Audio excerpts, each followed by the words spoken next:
NNPC auditors, not Senate auditors, NNPC approved editors submitted a report that shows that they have not accounted for 210 trillion naira.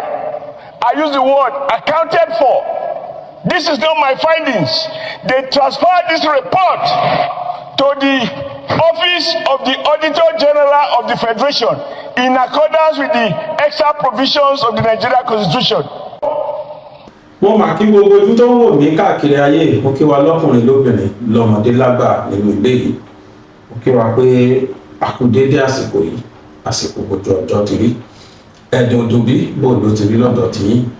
Ẹ káàárọ̀ o, ẹ káàsán, ẹ kúrọ̀lẹ́, ẹ sì káalẹ́. Asákù kó lè dá tó ní kálukú wa bá kiri, á dẹ̀ kú sùúrù, á kú faradà. Ìnira tó ní kálukú rí lágbára Ọlọ́run ọba, Ọlọ́run á sọ dídẹ̀kùn fún wa. Ètò tó ń lọ tẹ̀ ń wò yìí, òun náà ni wọ́n ń pè ní ọ̀rọ̀ tó lọ lórí ìkànnì BGI TV, Bàbá Gbàgede Ìmọ̀ Tẹlifíṣàn, lórí YouTube, lórí Facebook. Wọ́n pè ní à ń jẹ́ Gbàgede Ìmọ̀ TV lórí Facebook. A sì wà lórí TikTok. Ní ọ̀sẹ̀ tá a mú ìlágbára Ọlọ́run, ẹ máa bẹ̀rẹ̀ sí ní wò wá live lórí TikTok. A máa bẹ̀rẹ̀ live nínú ọ̀sẹ̀ lágbára Ọlọ́run ọba. Ṣé wá ra àwọn àyè mẹ́tẹ̀ẹ̀ta tí mo sọ yìí? Ẹ follow wa ńbẹ̀. Ẹ subscribe sí channel wa lórí YouTube. Ẹ kò tán kọ subscribe sí kẹ́ bá wa tẹ̀. Ibi tí wọ́n sì kọ follow sí lórí Gbàgede Ìmọ̀ TV lórí Facebook, ẹ follow wa ńbẹ̀. Lórí TikTok, ẹ lọ follow wa sílẹ̀ tẹ́ bá fẹ́ wò wá live. Mi ní fẹ́ waste time wa. Ẹ wá jẹ́ kí n sọ kinní kan. Fídíò tí mo ṣe lánàá, tẹ́ ẹ bá tí ìwò mo fi Ọlọ́run tó dá mi bẹ̀ yín, mo gbàgbé kí n sọ ni. Ẹ jọ̀ọ́ torí Ọlọ́run. Ẹ lọ bá mi share fídíò yẹn. Èmi kan wo fídíò yẹn tán, mo jókòó mo wo fídíò yẹn lánàá, mi mọ̀ gbà tí mò ń sunkún. Mi mọ̀ pé a ṣiṣẹ́ tó bẹ́ẹ̀ lánàá. Ẹni tí ò bá tí wo fídíò yẹn tẹ́lẹ̀ nífẹ̀ẹ́ mi, ẹ padà lọ wo fídíò yẹn. Kò sí solution tó solution tá kò fà bẹ́ẹ̀. Èmi mo mọ̀ pé bí fídíò yẹn ṣe strong ni. Kọ́mẹ̀ntì táwọn èèyàn pass ló jẹ́ kí n padà lọ wo fídíò yẹn wọ́n pé àfi káwọn èèyàn share fídíò yìí. Ẹni pé mi ò bẹ̀bẹ̀ kẹ́ bá share fídíò mi rí. Bọ́ṣẹ́ rí yẹn, ó dá kí gbogbo Nàìjíríà wò ó. Information tó wà ńbẹ̀ yẹn gbogbo wa ló yẹ ká mọ̀, gbogbo wa ló yẹ ká gbọ́. Any platform tẹ́ bá wà, ẹ jọ̀ọ́ torí Ọlọ́run ẹ lọ máa bá mi share fídíò yẹn. Fídíò àná tí mo ṣe ní o, ìta tó wá fẹ́ ṣe lénìí torí t'Ọlọ́run, tẹ́ ẹ bá ti wò tán ẹ má dáwò. Ẹ bá mi share ẹ rí pé mi bẹ̀bẹ̀ pé kẹ́ like, mi bẹ̀bẹ̀ rí pé ẹ like ẹ comment ẹ ṣe mi ṣe rí. Bó ṣe rí fídíò àná àti tí mo fẹ́ ṣe lénìí torí t'Ọlọ́run bẹ̀yìn, ẹ bá mi share, ẹ má jẹ́ ká waste time. Aṣọ lánàá pé solution sí security àbí. Àwọn bàbá wa pòwe kan, wọ́n ní kékeré láti ń pẹ̀ka àrókò, tó bá dàgbà tán a máa gbẹ́bọ. Ṣé bí ìrókò téèyàn bá mọ ibi tí ẹ̀ka ẹ̀ wà ní? Tẹ̀rí tó ti ń pẹ̀ka báyìí, ẹ pa ẹ̀ ké. Ìrókò fúnra rẹ̀ wà ńkọ́, ṣé kò ní gbẹ́bọ ní? Ìrókò fúnra rẹ̀ tó a máa tọ́ ní ká pa ẹ̀ka ẹ̀ ní kékeré. Ṣé ìrókò fúnra ẹ̀ gan-an tó mú ẹ̀ka jáde? Ṣé ìrókò yẹn fúnra ẹ̀ ò ní gbẹ́bọ tó bá dàgbà? Tábà fẹ́ fún igi kọ̀ọ̀kan ní ẹbọ, the best thing ni pé ká tú tìdítìdí, which is root. Kí wá ní root insecurity ní Nàìjíríà? Kí ló fà á? Kí ló fà tọ́rọ̀ wá fi rí báyìí?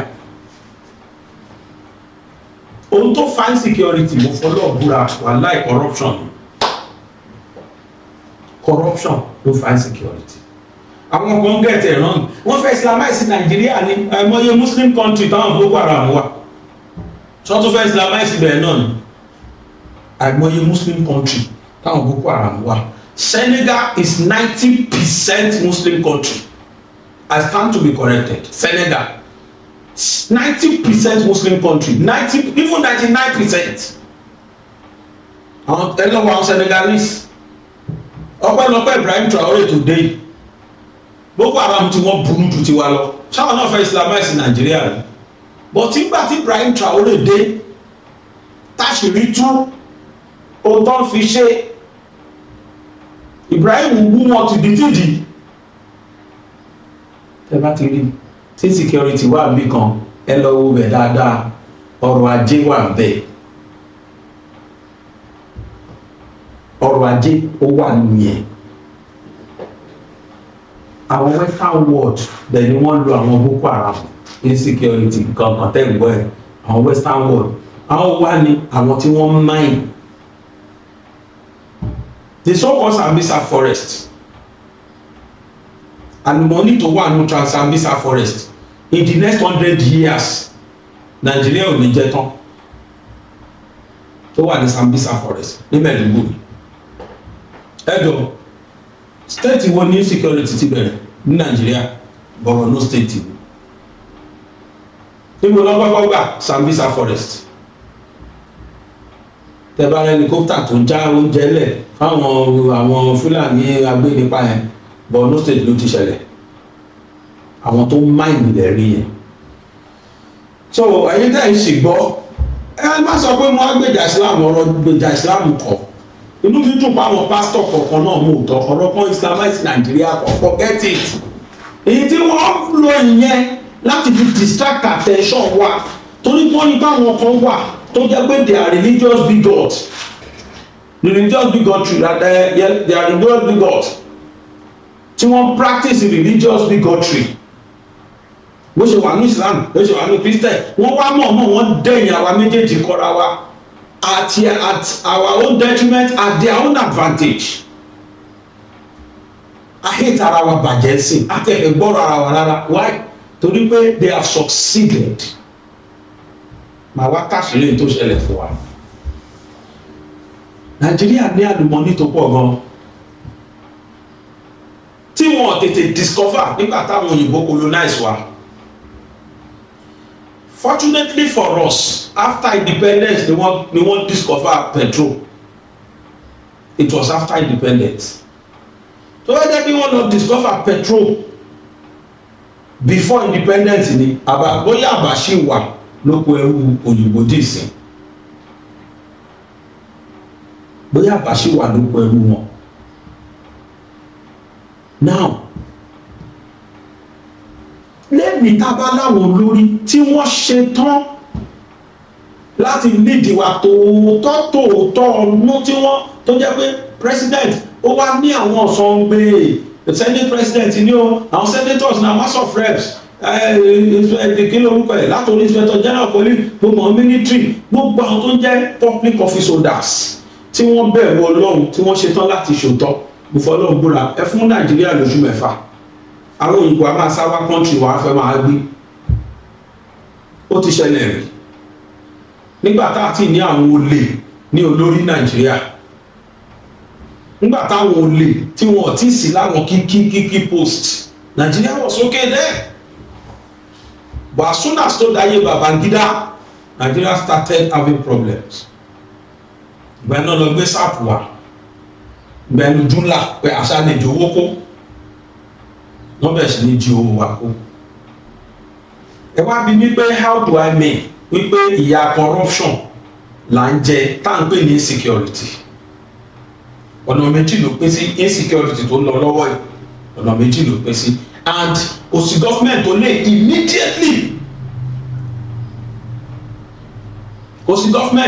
lè immediately solve problem yẹn until when the mindset of those that are in charge not until tó bá change the mindset wọn tí resolution pé I want to rule I want to serve this country tí resolution ẹ̀ bá wa láì ṣe yẹn ẹ má yẹ kí n tàn yín sá ní region tiwa àwa lè stop kọ́ máa wọ̀dọ̀ tiwa ni but pé wọ́n obliterate ẹ̀ completely Nigeria irọ́ tó tóbi màá dẹ̀ sọ di tí mo fi sọ bẹ́ẹ̀ fún mi.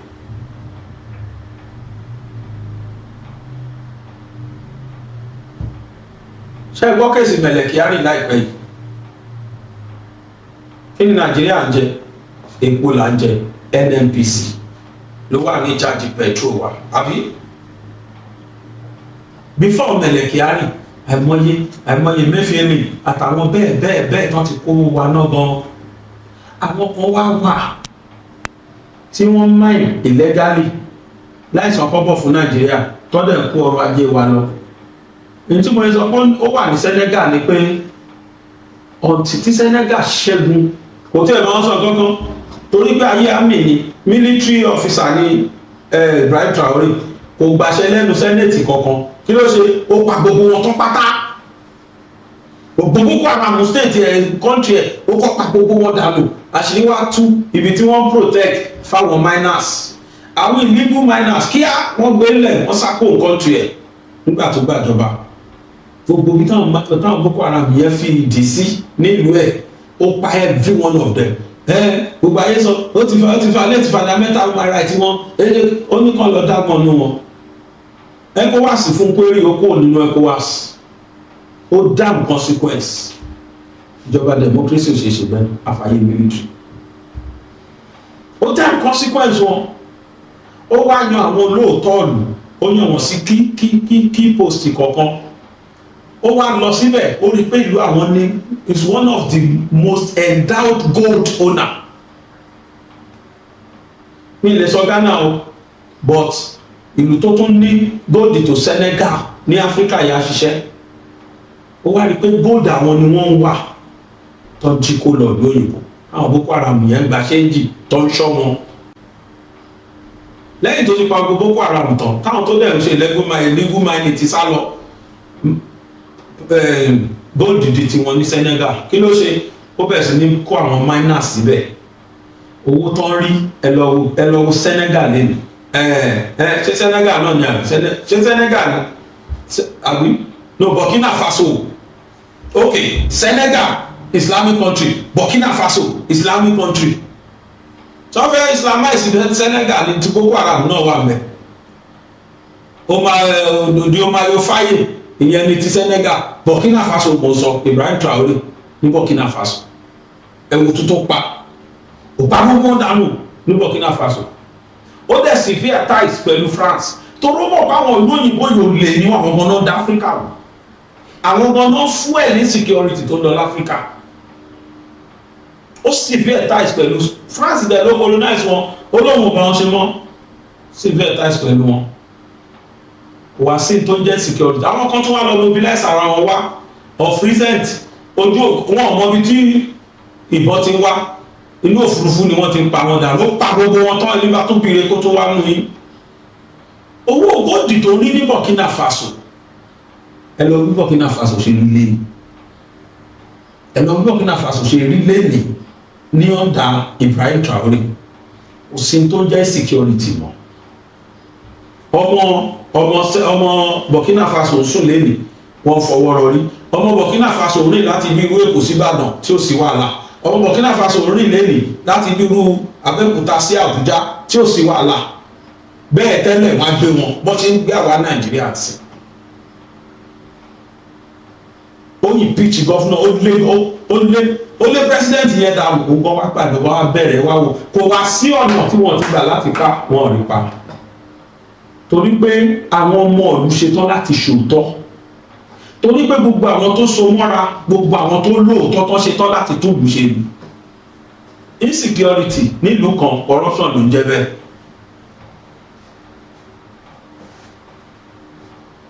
ọrọ̀ ajé ìlú yẹn ó skyrocket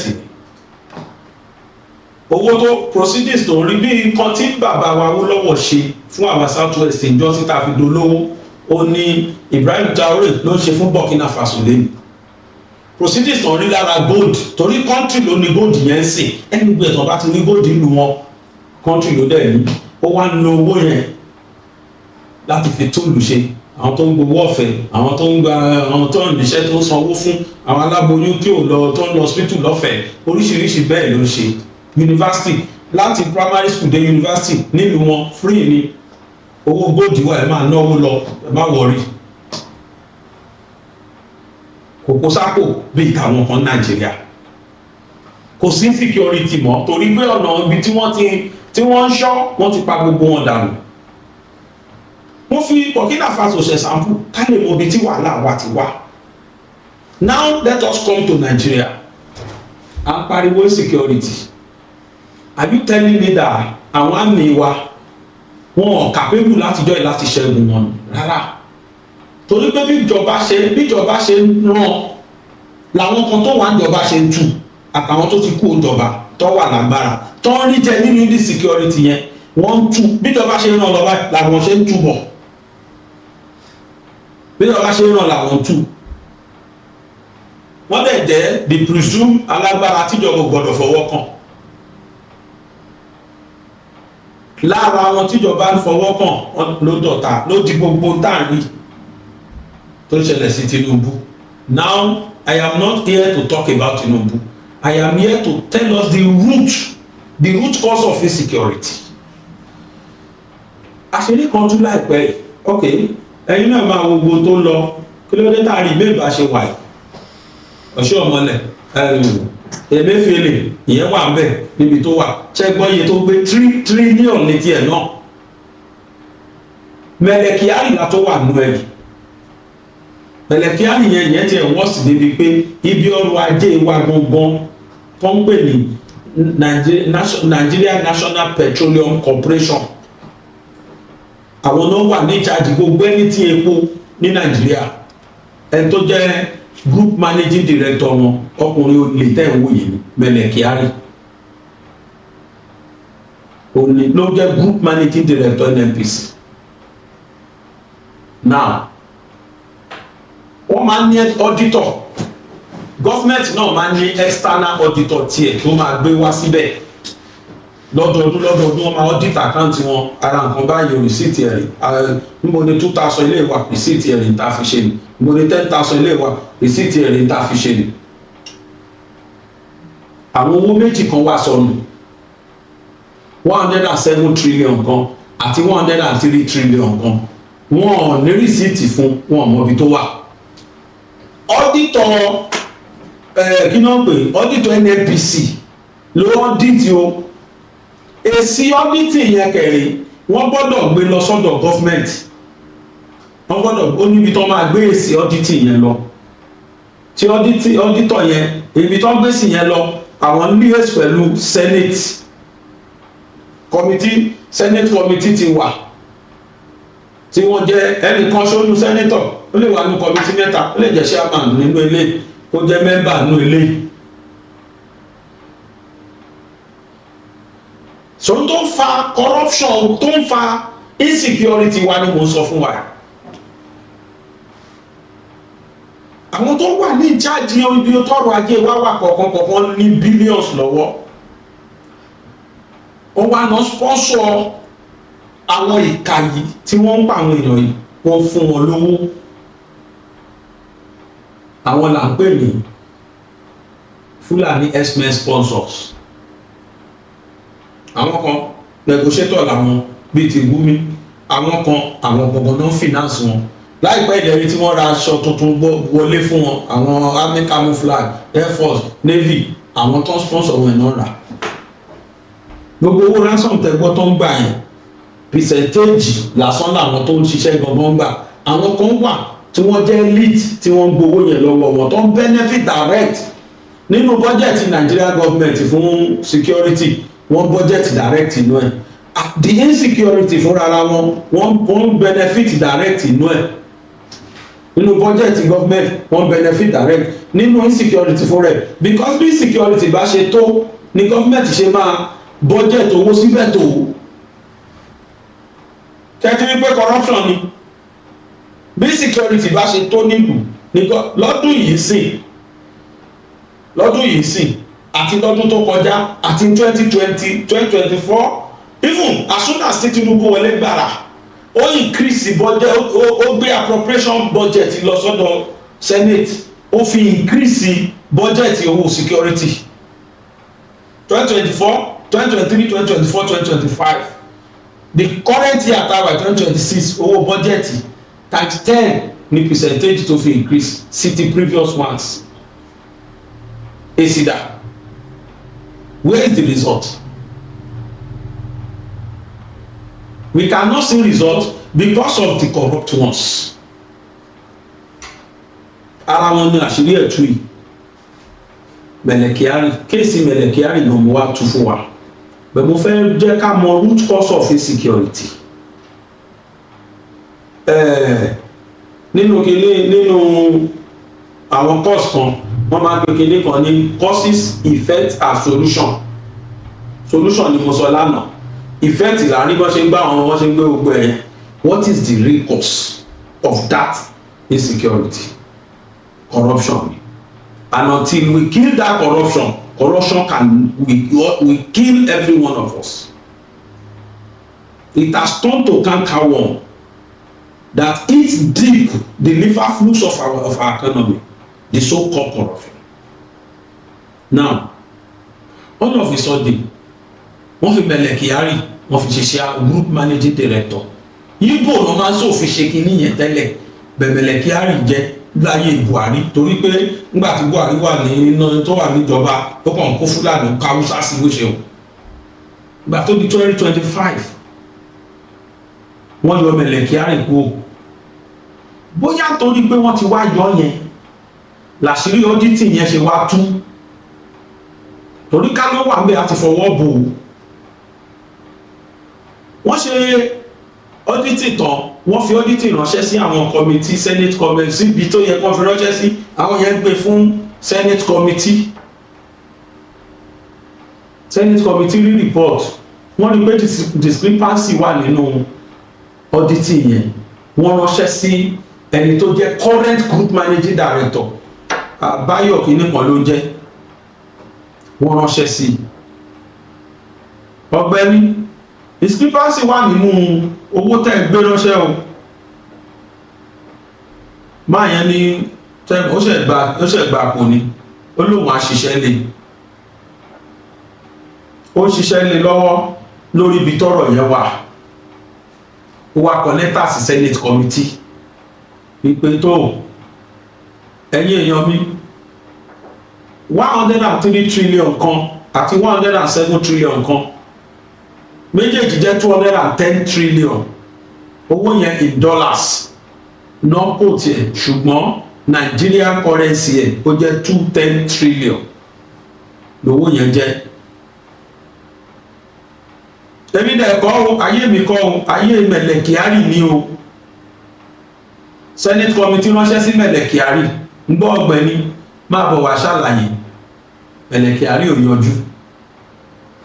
Nígbà táwọn senators wá investigate bọ̀ fẹ́ máa àṣírí tó tú ni wípé tó fún Mele Kyari ní liver láti má wá jẹ́ senate committee.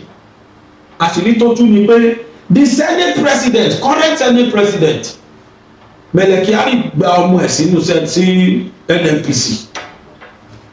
Current senate president ọmọ ẹ̀ obìnrin ó wà ní ipò ńlá gan ní senate ní NNPC tó jẹ́ pé direct beneficial olọmọ yẹn máa jẹ́ nínú 2.10 trillion tán wà. Ta ló wá sọ pé tó bá kán sójú kò lè kàn sáyà? Ta ló sọ fún wa pé tọ́mọ bá benefit senate president fúnra ẹ̀gbọ́n ní benefit?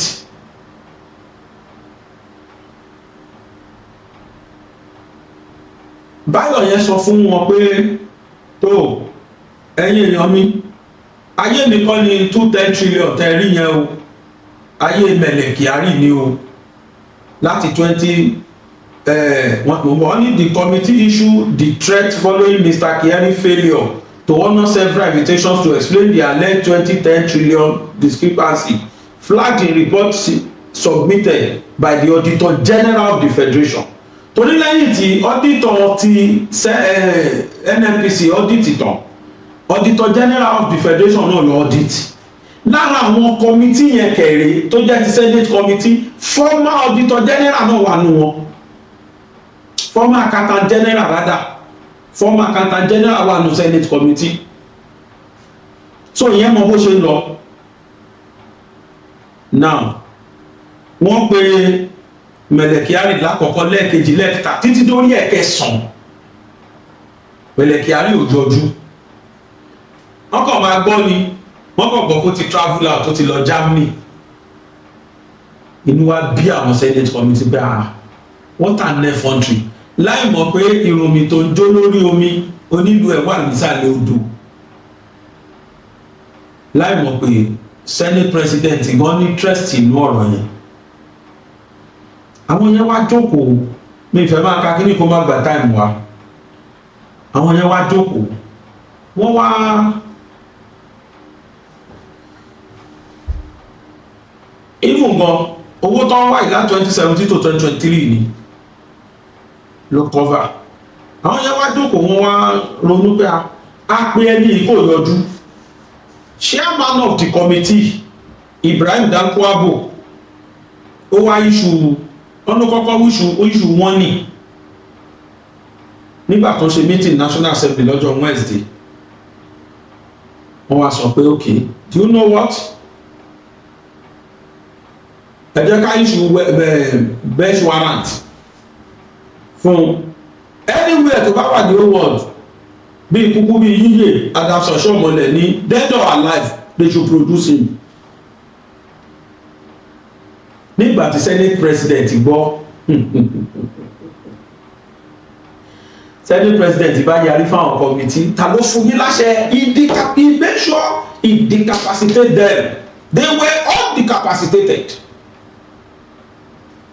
Ó gbé wọn lọ́wọ́ lẹ́sẹ̀, láyéláyé ẹ̀ lágbára rú ẹ̀ tó bẹ́ẹ̀. Ta ló sọ fún yín pé kẹ́ lọ sọ̀rọ̀ issue bench warrant? Ta ló? Because ọmọ pípí inú ẹ̀ wà bẹ́ẹ̀. That is why I said, ṣe rí gbogbo ìyá ìfi pa wá o, ara ni wá o, wàláhì is a resultant effect of corruption. Total resultant of corruption in this country.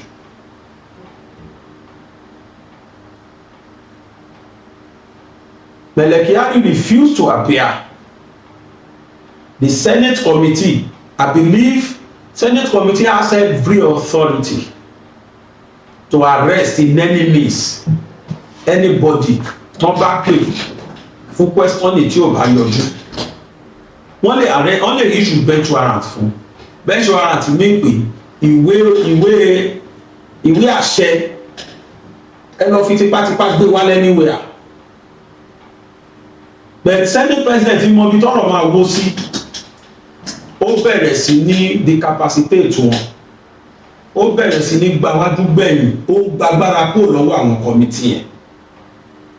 Tí Senate president tí ó bá ready láti ṣòdodo, kẹ́rin pé president gan ní problem, because president bá fún ló fi pẹ́ ẹjẹ́ àṣẹ báyìí. Senate president kẹrì agbára tó wà lọ́wọ́ ẹ̀ fẹ́ pọ̀ ju tagbára president lọ. Because Senate president cannot be impeached by the president, but the Senate president and his group can impeach the president. Senate president and his committee and his group tọ́jọ́ wà ní Senate, they can impeach the president, but the president cannot be impeached. The president cannot impeach the Senate president unless àwọn ẹgbẹ́ falẹ́wà lágbára jù. If tí Tinubu bá rí ó gbọ́dọ̀ gbójú kó. That's why I said gbogbo tó ń ṣẹlẹ̀ sí wa Nàìjíríà yìí is a resultant effect of corruption. Ẹ wá jẹ́ kí n sọ fún yín ọ̀rọ̀ pátì kan o, mo fọlọ́ ń búra kan gbé PDP ló wà bẹ́ẹ̀ tẹ́lẹ̀, ọ̀rọ̀ pátì kan ọ̀rọ̀ individual ni àwọn ló form party, they wan cross carpet ni. Bàbá tó ní APC lẹ́nu bá wọn lè lọ PDP lọ́la, àtúnṣe pé PDP ló dájú lọ, the same person náà ni, they are all thieves, and that is what I have been saying all the while. Ìyẹn ló ń dùn máwọn governors wa lára débi wípé they left all their duties undone until tó jájọ́ wa lójú sí, until tó jájọ́ wa lójú. Àgbà security force àkóṣàkó ìdánwò wọn. Ta ló fẹ́ gún wọn? Immunity clause wà tó back wọn up, but negligence of duty àná ó ti wá di wàhálà lẹ́nu. Ẹnìkan ṣo tó mójútó duty ẹ̀ tó ṣe tó yẹ kó ṣe kí problem tó dé, look at him, ó lásọ lánàá ẹ̀ ó lásọ lánàá ẹ̀ lẹ́nu gọ́fìnà Enugu, because the man has crossed his T's and dot his I's. Ó ti prepare lẹ̀, ó ti mọ̀ pé ọ̀nà wo ni mo lè gbà, ó ṣe gbogbo nǹkan tó yẹ kó ṣe, gbogbo adẹ̀ rí result ẹ̀. Tìkẹ̀tìkẹ̀ ni wọ́n kọ́ àwọn Fúlàní bá. I will not be surprised tomorrow, because àwọn Fúlàní ò like ibi tí ò bá ṣe gbé fáwọn, wọn ò máa ń like ẹ̀, wọn ò like ẹ̀. Àwọn ọlọ́pàá wá ṣe kinní kan láìpẹ́ yìí, wọ́n lọ sí inú ọlọ́pàá tí mo fi hàn wá jáàmù kọ́ ni àná náà ni àwọn ọlọ́pàá tí mo fi hàn wá lánàá ṣebí wípé wọ́n record very great success kan, wọ́n mú àwọn Fúlàní yẹn báyìí wọ́n dẹ̀ sọ fún wọn ẹ mú níbo ni bí tẹ́ ti operate, àṣelẹ́yìn àpáta tó ti mú wọn yẹn, àṣelẹ́yìn ibẹ̀ ni wọ́n lọ situate sí ibẹ̀ gbogbo nílé wọn wà.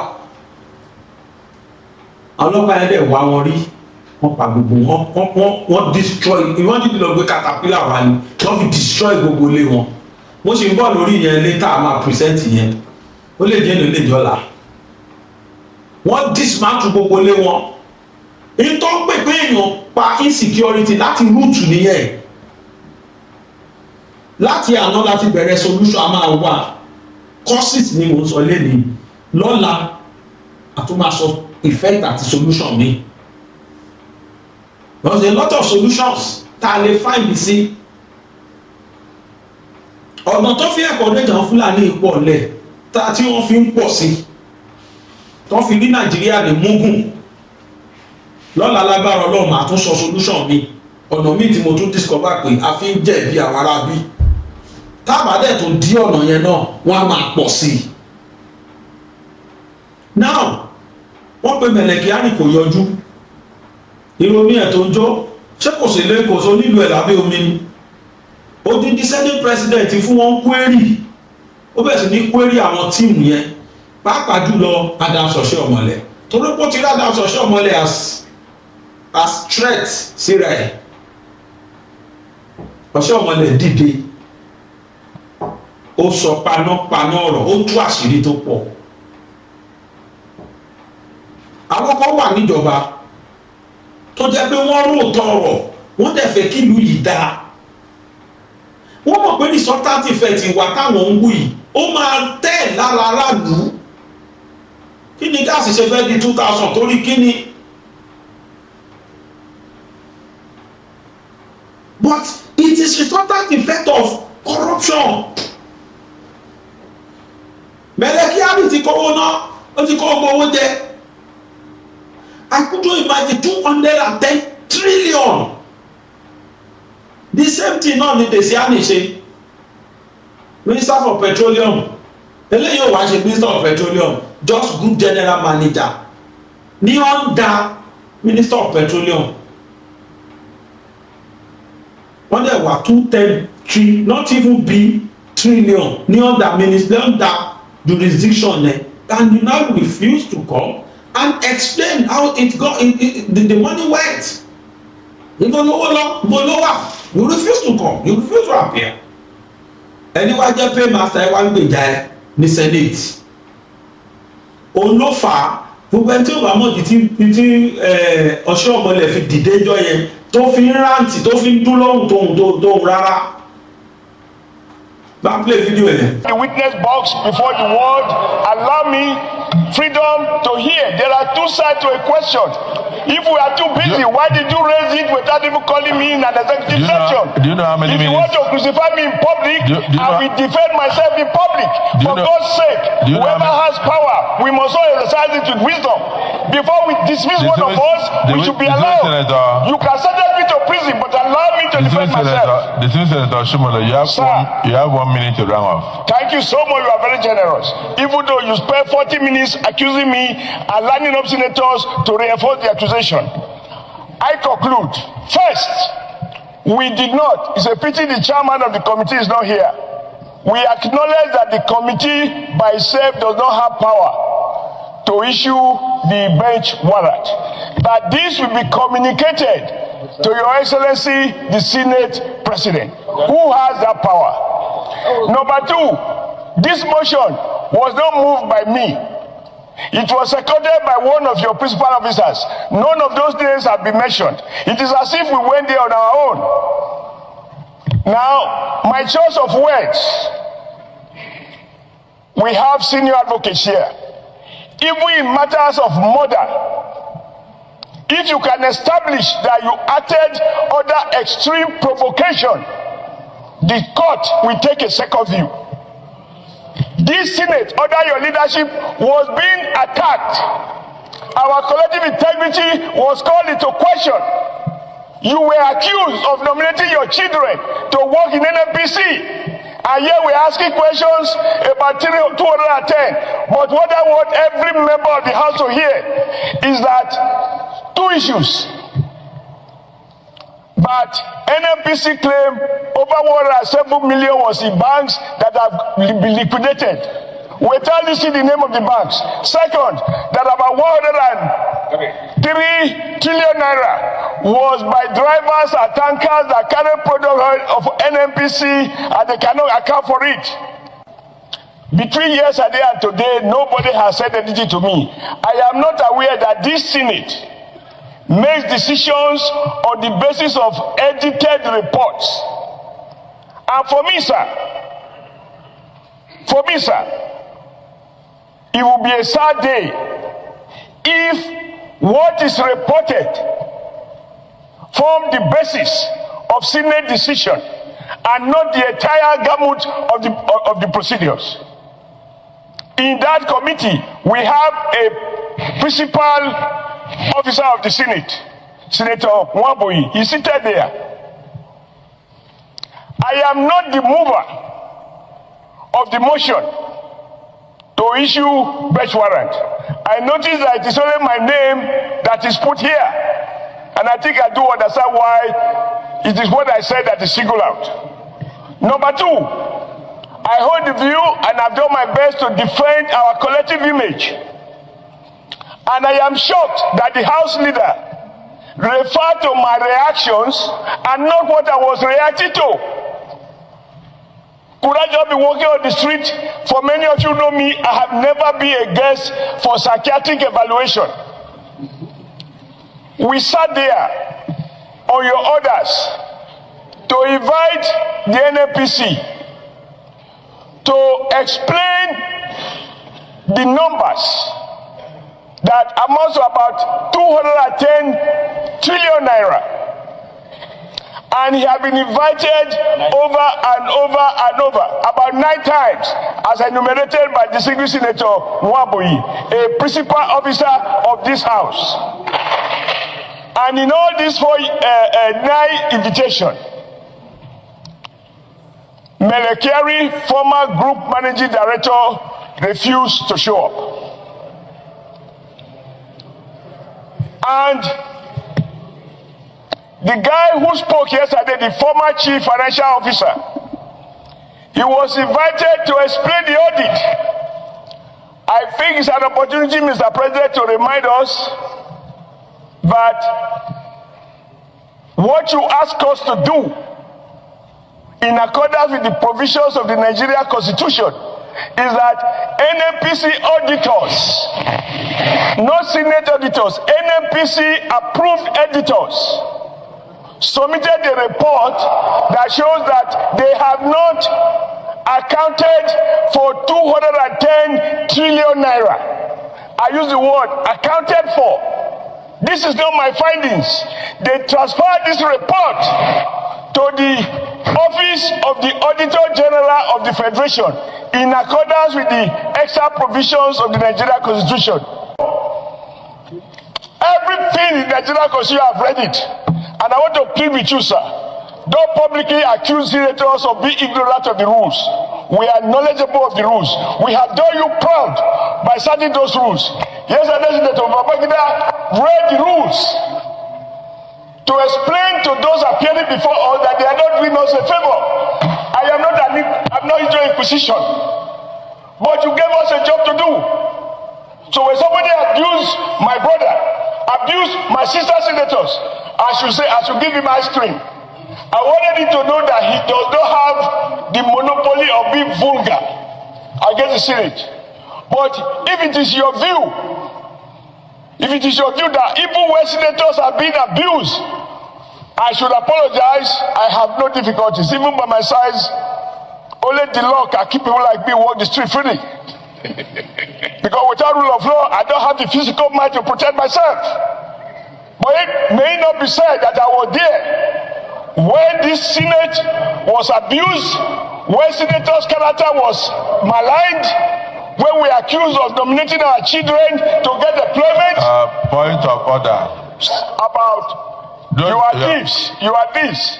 Those came out of extreme provocation. No problem. On a good day, I know for a fact, I have friends in NNPC who are gentlemen and women. They are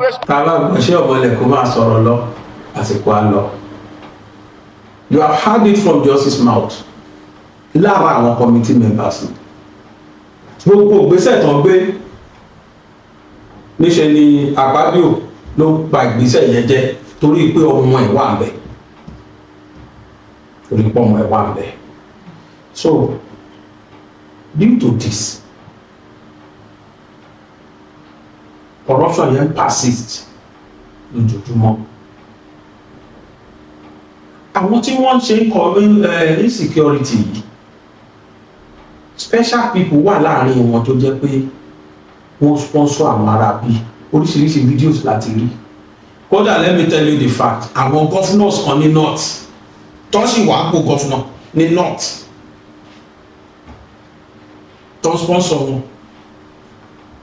wọn wà tó benefit burúkú tó insecurity tó government budget insecurity ó ti ní iye shares tiwọn. Láyé Buhari máa ń pè wọ́n báyìí ní àgàgà ní ẹ̀gbọ́n mi ẹ̀ ti àlà lọ́rọ́ kọ́ sọ̀rọ̀ wọn. Bẹ́ẹ̀ tẹ́lẹ̀ àwọn ní spokesman àwọn Boko Haram àti insurgency àwọn Fulani àwọn ní ẹgbẹ́ àwọn onígbọ́dẹ̀jọ ti sọ̀rọ̀ mọ́ tá a tún gbọ́ nígbà tó ṣe gọ́tọ̀gọ́tọ̀ tí Tinubu ṣe wọlé tí yẹn gbé wọ́n yàjà túlẹ̀ báyà rẹ̀ balẹ̀ ní straight. Now not until tí gọ́ọ̀mẹ̀ bá fish gbogbo wọn out tí wọ́n bá dẹ̀ ṣe normal fún wọn a ṣe tanra wa ni because the root cause gangan ló yẹ ká attack. Bíná bá ré lugi bígi bá ré lugi tòkè ẹ̀ la máa kọ́ gbọ́n àbáàlú bíná bá jókè àbáàlú ò bá ṣe máa ń sọ bíná bá jóni tó jọ ọmọ ẹni tọ́tara ẹni là kọ́ gbọ́n fine bígi bá ré lugi tòkè ẹ̀ la máa kọ́ yọ kú igi ti ré lugi báyìí àwọn ọmọ yẹn ni first priority àwọn tí wọ́n kó káàkiri Nàìjíríà ní first priority ká gbé wọn kó lẹ̀ but not until when we attack the root cause. Ọ̀nà mẹ́ta náà ló pín sí.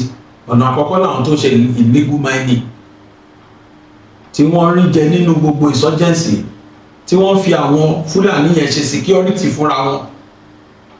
Gbogbo báyìí máa ṣe ń yìnbọn pa àwọn èèyàn lọ́sẹ̀ kan pa àwọn mine lọ burúkú. Òtítọ́ bá ṣẹ́gun àwọn èèyàn number 1. Number 2, there was a time kí náà pé ìlú yìí Dubai tó bá wa accomplish àwọn tó sponsor Boko Haram káàkiri ọtí tábà tó gbé gbogbo wọn kó sínú pò tó mú nǹkan wà bí Tinubu ṣe díjú tó yọ subsidy tó dá consequence so must still to díjú again láti dá many consequence agbára sì wà lọ́wọ́ ẹ̀sìn kó pàṣẹ gbogbo list àwọn tí wọ́n bá sponsor àwọn Fúlàní tó dẹ̀ mọ̀ tó confam wípé lóòótọ́ ni wọ́n kọ́ kódà tí vice president bá wà ní wọn kọ́ gbé ìgbà yẹn la fọ̀ mọ́ o ìgbà yẹn la bọ́ nú ẹ o ìgbà yẹn Nàìjíríà tó gbọ́ o ẹgbọ́n tó mọ̀ wí kódà kí vice president wà nú wọn kọ́ gbé mi sọ pé vice president wà ń bẹ̀ o but kódà the highest rank o náà ni vice president lẹ́yìn president so no matter how high the rank the person is holding or the office is holding is occupying no matter how high that office is come arrest onítọ̀ tó bá ti ṣe bẹ́ẹ̀ we are not attacking the root cause. A successive government not to bá dé á tiẹ̀ tún máa worst jù yìí lọ. Wàláì á tún worst jù yìí lọ. So the best thing is for the government to fish out all the corrupt officers and the sponsors of all these so-called insurgents. Tí ò bá tí ì ṣe bẹ́ẹ̀ kò sọ̀rọ̀. Ẹni pé tó bá gbé àwọn corrupt officers then ó kàn jẹ́ pé senate tó fẹ́ ṣòfin yẹn dà. Káláwọn senate wa cooperate kí wọ́n ṣòfin pé debt ní is a capital offence fún ẹ láti kówó Nàìjíríà mọ́. Ẹni pé tó bá ṣòfin yẹn ọlọ́ọ̀ba ẹ̀kọ́ máa wo Nàìjíríà láàrin ọdún méjì láwọn dàbí Dubai á máa bẹ́ lẹ́gbẹ̀ẹ́ wa because àwa ní nǹkan ọrọ̀ ajé adẹ̀ ní àlùmọ́nì. Tourism ní Dubai mójú tó tán fi dìde bá wa ní nǹkan tó pọ̀ lọ́wọ́ tá a lè fi dèèyàn tá a lè fi dìlú ìlú náà lókìkí gan but we lack management. Tá a bá ti lè rí tó di pé wọ́n ṣe òfin pé ẹ tó bá ti mú o tó dẹ̀ confam o debt ni kódà gan gbogbo àpótí tó ń gbé gbogbo pósítà tẹ́rí tán lẹ̀ yẹn oníwà attractive mọ́. Àwọn senator gba constituency allowance wọ́n ń pàṣẹ àkọ́mọ́ àti pressure lórí àwọn governors nìkan ni torí pé òní number 1 citizen ni ṣùgbọ́n àwọn kan ni wọ́n represent gbogbo constituency tí insecurity ti lọ. What is their contribution? What has been their contribution? What have they contributed so far? Gbogbo wọn what have they done? We cannot build our house on corruption and we think such building will not collapse. Of insincerity that gbogbo aláàmú Nàìjíríà, that is why that insecurity has never been eradicated. Mo wo fídíò ọ̀ṣọ́mọlẹ̀ kan mo wo interview ẹ̀ kan. Lára kan tí máa yẹn sọ Ọ̀kínbalóyè náà lo interview ẹ̀. Ọ̀kínbalóyè ní if you were not in Tinubu's government, if you are opposition or if you are not in any government and if you are to vote, would you have voted for Tinubu? Ọ̀ṣọ́mọlẹ̀ ní 10 times I will vote for him. Ìyẹn with this corruption only yes, with this insecurity only yes. Ó dẹ̀ sọ àwọn ọ̀rọ̀ kan wípé do you know the meaning of this insecurity? Do you know who cause it? Do you know what causes? Má ẹ ṣe àlàyé. Ó ṣàlàyé gbogbo tí Tinubu ti pa bẹ́ẹ̀ tí ò rí èsì. Tẹ́sí ò yọ. But Oshiomhole did not give us reason why tẹ́sí yóò fi yọ. Reason why ni mi sọ.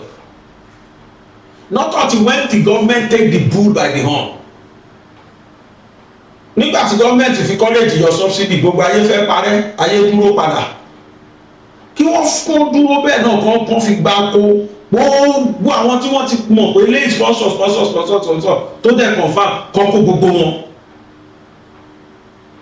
Tán bá kó gbogbo wọn tán dà wọ́n sí Májídùn ó ti yé yín tí mò ń sọ. Ẹ̀rọ ojú ló fẹ́ ṣẹlẹ̀ lẹ́yìn ọ̀rọ̀. Ẹ̀rí kan Fúlàní ẹ̀gùsẹ̀ ní máa sọ naturally náà máa sá.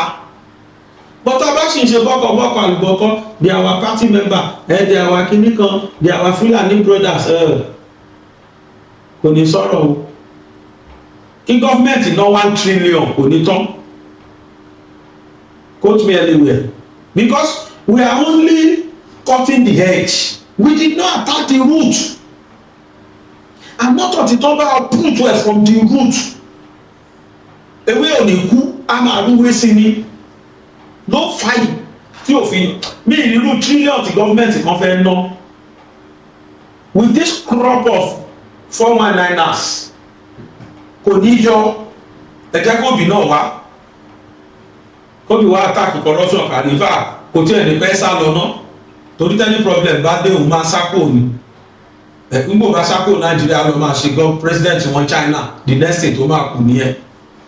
You see, when I see this insecurity in Nigeria, tẹ́ bá máa gbọ́ nìyẹn òyìnbó la máa gbọ́ throughout ọdún mẹ́rin. not until tí gọ́fìmẹ̀ntì bá identify the causative agents tó wà nínú either àwọn tó ṣe serve àbáwọn tó ti serve rí, they should all be arrested. For your information, wọ́n wà ní senate. For your information, wọ́n wà ní reps. Gbogbo wọn they should all be arrested. Tá a bá ti lè ṣe bẹ́ẹ̀, wọ́n wà ní governor, wọ́n wà ní minister.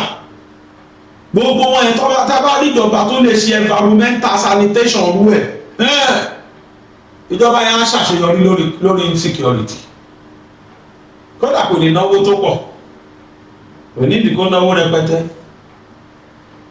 Wọ́n finish every one of them. Wọ́n bá pariwo kó ṣe tribalism, wọ́n bá lè ṣe religious guinea kan. Bẹ́ẹ̀ gbogbo wọn kò àfẹ́mọ̀ tribe tó wà. Ṣé ilẹ̀ ní ká má rí mú ní Nàìjíríà ẹ̀yẹ lẹ́ni tó ń gbèlú yìí. Nọ́tàn títí gọ́ọ̀mẹ̀ntì bá ṣe bẹ́ẹ̀ tí wọ́n lọ wá rúùtù yẹn jáde.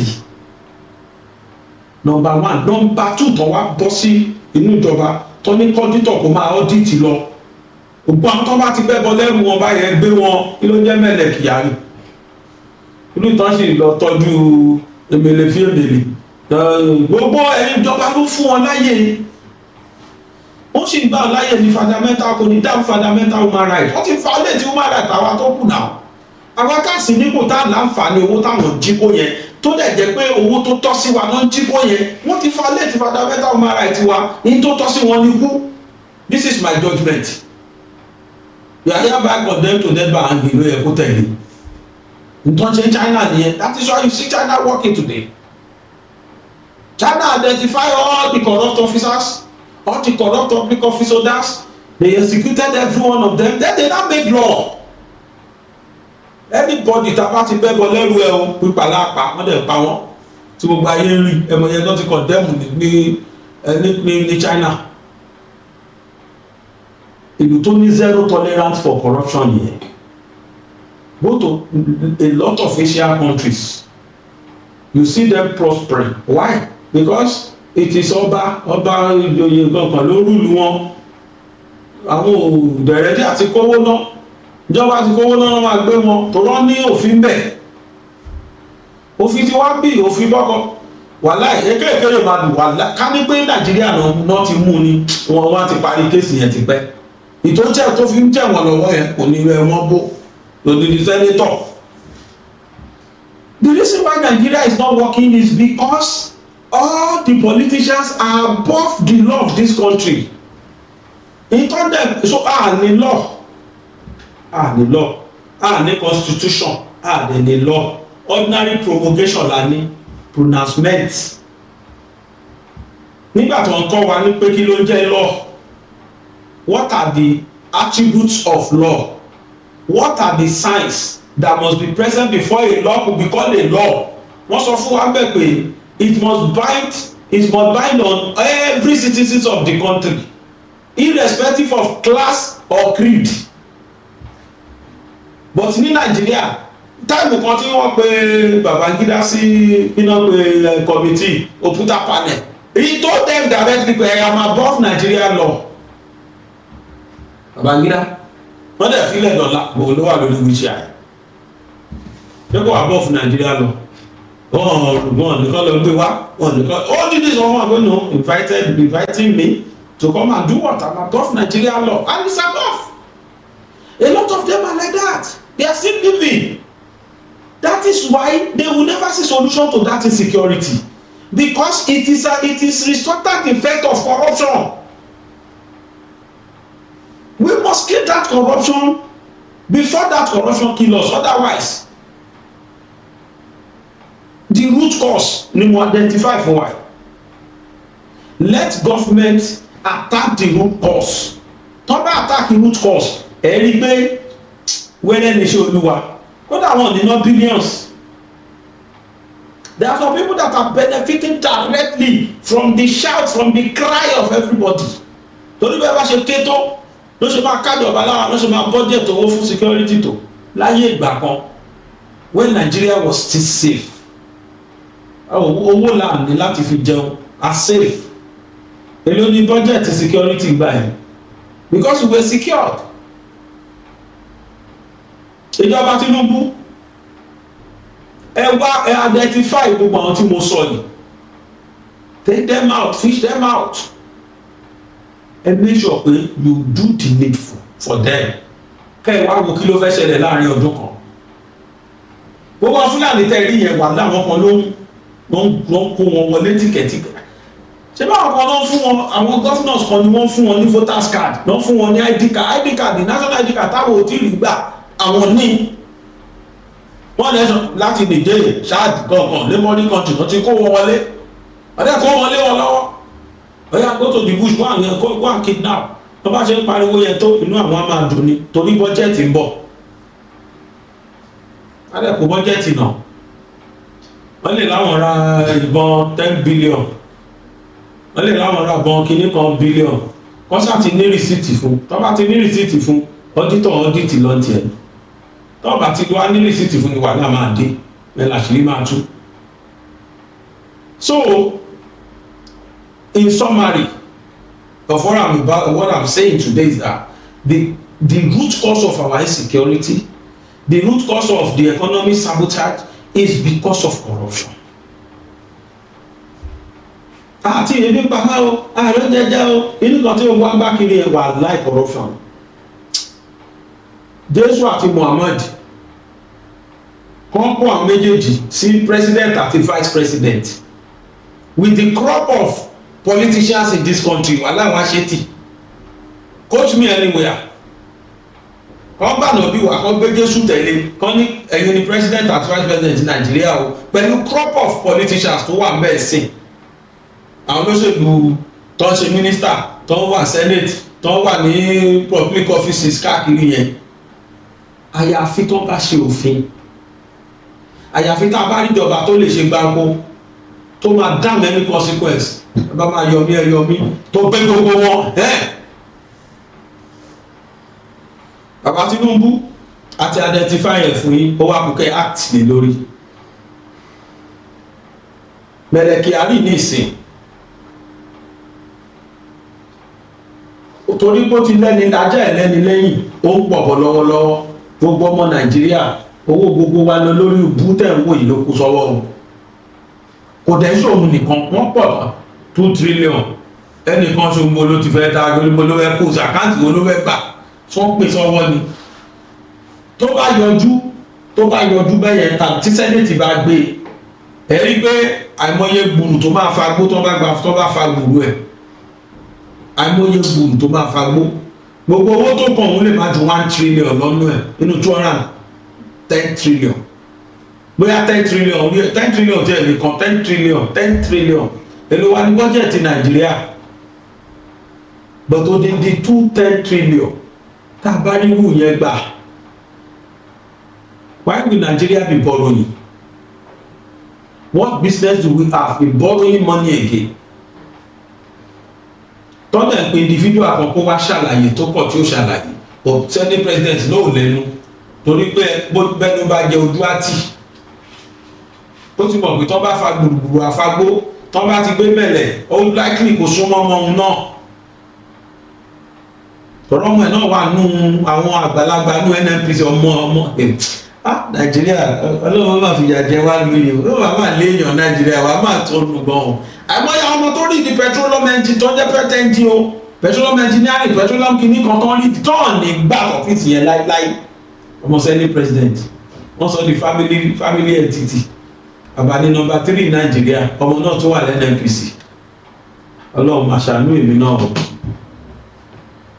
bẹ́ẹ̀ làwọn kan wà tó ń lọ so street America káàkiri tó ń so street ẹ lọ Egypt ẹ lọ ọmọ Nàìjíríà tó fi ń ṣàtìkù àgbọ̀yẹ tó wà láwọn Arabian countries kiri tó ń pè wọ́n ní Ṣàgálà go there you see them ẹ lọ sí desert ẹ lọ àwọn ọmọ wa bọ́n ṣe fẹsẹ̀ rìn lọ sí America lọ Europe lọ Spain ẹ lọ Liberia you see our Nigerian citizens in prison ẹ̀yin kan dẹ̀ kó trillion kó pamọ́.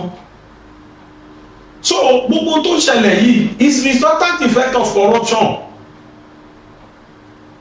ló fà á. So tíjọba bá ṣe tán lẹ́nìí wípé gbogbo tó ń jẹ́ security àwọn ready láti attack ẹ̀ let that government go back kí wọ́n lọ gbọ́ kán lọ gbọ́ root gbọ̀ngàn ni kí wọ́n attack kán má attack orí mọ́ ewé gbogbo owó tí ìjọba náà yẹ ewé lásán náà gé ewé orí oko tẹ bá ṣá oko ó sì pẹpẹpẹpẹ tójú ẹ̀kọ́ bá rọ̀ sí àtúwò padà bọ́tẹ́ ẹ bá wù tìdítìdí tẹ́ ẹ dẹ̀ gbọ́ yẹ pẹ́pẹ́pẹ́ tẹ́ ẹ kójọ tó gbẹ tẹ́ ẹ dáná sun ẹ̀ tó gbọ́ mọ́ irú ẹ̀ ní Ibrahim Traoré ṣe ní Burkina Faso. So kì í sọ̀rọ̀ pé wọ́n fẹ́ islamize wọ́n fẹ́ christianize wọ́n fẹ́ gbogbo yẹn àwáwí táwọn elite tí wọ́n fi sí àárín àwa gullible Nigerians tó mọ̀ pé they intentionally start that hatred láàrin wa so that we will hate ourselves we will back ourselves tábà ti gbọ́dọ̀ wa yé kí ló kù gbọ́ngbà lẹ́fẹ́ parapọ̀ lẹ́fẹ́ bá wọn jà ẹ̀ lè rírú ẹ̀ ṣe. Christian jáde àwọn Islamic Nigeria Muslim náà jáde wọ́n cheat wa Muslim náà fẹ́ bẹ̀ when they won't come ìbáàjẹ́ Christian ló lè ṣe gbogbo ẹ̀ fi síbẹ̀ ni ó máa ṣe lọ ìbáàjẹ́ Muslim fi síbẹ̀ ìbáàjẹ́ lẹ́bọ̀ fi síbẹ̀ internet ní results in this country and not until when we realize that those causes and causative agents not until when we eliminate them this country will continue in this realm stand by me. I rest my case. Láti gbóhùn sáfẹ́fẹ́, láti gbóhùn.